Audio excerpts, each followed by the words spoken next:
This is literally what it says. Here's what you're going to prioritize. Anybody who's committed a criminal offense. Anybody who's been charged with a criminal offense, but it hasn't been resolved in a court of law. Anybody who's committed a chargeable offense. Somebody who has engaged in fraud to achieve a government benefit. Somebody who has abused a benefit program. Somebody who is subject to a lawful removal order and has failed to comply with it. Or somebody, as you said, who's a risk to public safety or national security. That's a pretty good standard that I think a lot of people would agree with. Joining me now, former Arkansas Governor Mike Huckabee. Governor, the first thing that stuck out here is striking that Mexico appears to not want its own citizens back. What was your thought there? Well, I think that kind of says it all, doesn't it, Liz? Why would they want their citizens to come back if we're going to educate them, feed them, take care of their health care needs? I think it's very important to realize that Chuck Schumer is either absolutely ignorant of what is going on and what's being proposed, or he's the biggest liar in the entire U.S. Senate. Look, there is no mass deportation of innocent people. There is going to be deportation of people who have committed crimes against American citizens. Donald Trump is doing exactly what he said he would do. He's doing, by the way, what 80% of the American people want him to do. And Chuck Schumer is the one who is really having a problem with reality right now. Yeah, Governor, that's that Harvard-Harris poll. And what's striking, too, Governor, is that President Trump is basically acting on the laws that Congress wrote in the 90s, right? Exactly. I mean, Chuck Schumer was there. Chuck Schumer voted on those laws. I assume he voted for it. Interestingly enough, Barack Obama actually deported more people than George W. Bush or Bill Clinton, substantially more than either one of them. And yet, I don't hear Chuck Schumer ever saying, boy, Obama is just throwing people out of the country. This is, it's the classic example of fake news. And I was watching a little clip on CNN this morning, I have to confess, because I wanted to see what they were saying, and it was the exact Democrat talking points using the term, and it was on the screen for like 30 minutes. Mass deportation. Trump is engaging in mass deportation. This is a talking point. And I wonder if they have sat in a room, CNN and the Democratic National Committee, and cooked this up and given everybody the same piece of paper because they're saying exactly the same words. A little funny there, isn't it? Yeah, it's a good point. We didn't see mass deportation. President Obama deported 2.7 million illegals, many of them criminals. But, you know, Governor, what's happening is this backlash over President Trump's plans for the wall. This is what happened at Fox News' first 100 days town hall on immigration last night. Let's take a listen. I like your reaction, Governor. Thank you.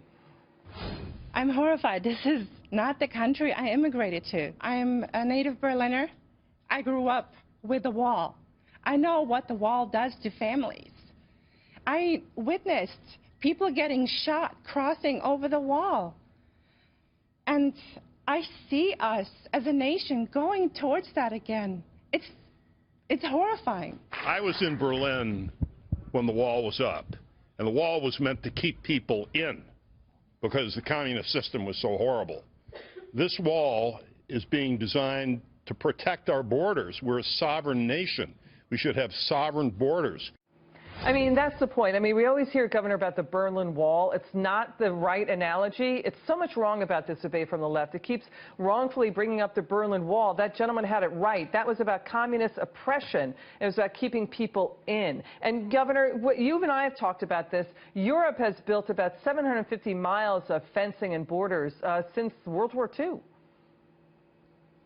Well, they built it because they have a problem with people who are ignoring their borders, not checking to see if they have a disease that they're bringing in. Liz, can I just remind everybody that when some of the liberals go crying about Ellis Island and how that was such a welcoming place, do they not know that 2% of the people who went to Ellis Island were turned away because of disease or criminal backgrounds or because they didn't have enough money in their pocket and they were considered that they weren't likely to be able to work and they would come up and be a burden to the public taxpayer?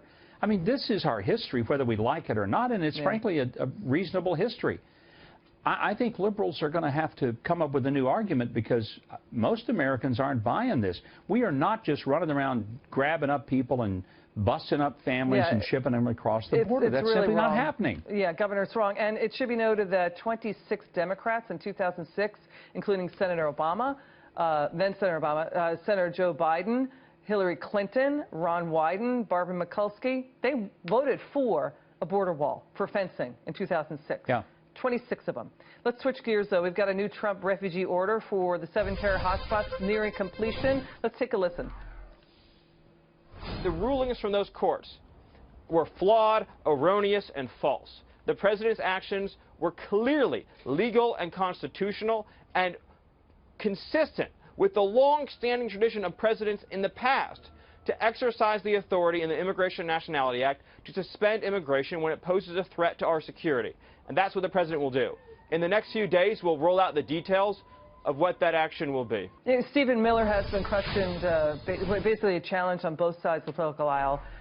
Stephen Miller went on the air a few weekends ago saying that the president's powers should be basically unquestioned. He got basically blasted for that. But we've got details coming in right now on what Steve Miller was talking about. It's the new refugee executive order. It's from a senior administration official. It'll be the same 7 countries. It'll make the argument that President Obama already defined these countries as terror hotspots. The new order will drop language regarding, quote, an indefinite suspension of solely Syrian refugees. Again, that language dropped. It will still suspend all refugees from the 7 countries. The new order will exempt legal permanent residents. Remember, that was a sticking point and a real problem. It will also likely allow visa holders, including educators, and work permits. Governor, this new Fox report saying it'll be introduced and signed this Friday. What do you expect? Do you think Washington State could have a new lawsuit ready? What do you think? Well, I think they might. But, you know, I really hope that the administration just says, look, I appreciate your view on this, but the Constitution and the law is clearly on our side. You want to appeal it to the Supreme Court. If you don't, if you think you have the right view, then you enforce it. Tell them what Andrew Jackson told the Supreme Court about 140 years ago when he just flat out said, you don't have the authority to enforce it. The president has this legal authority. The one job the president has is keep us safe. That's why the Constitution and the statutes dating back to the 50s clearly outline this as his purview. The court may not like his policies, but that's not their job to evaluate policy. It is only their job to determine if he has the legal authority to do it, and clearly he does. He should pull the trigger on it and be done with it. And the courts be damned. This is not what the executive branch is supposed to do, is sit around and bow and worship the third branch. It is not the supreme branch of government. It's one of 3 equal. It's acting like a god, and it doesn't have the power to do that. Yeah, the president is doing what the voters asked him to do. Thank you, Governor Mike Huckabee. Really appreciate your thoughts and your insights. Love having you on, sir.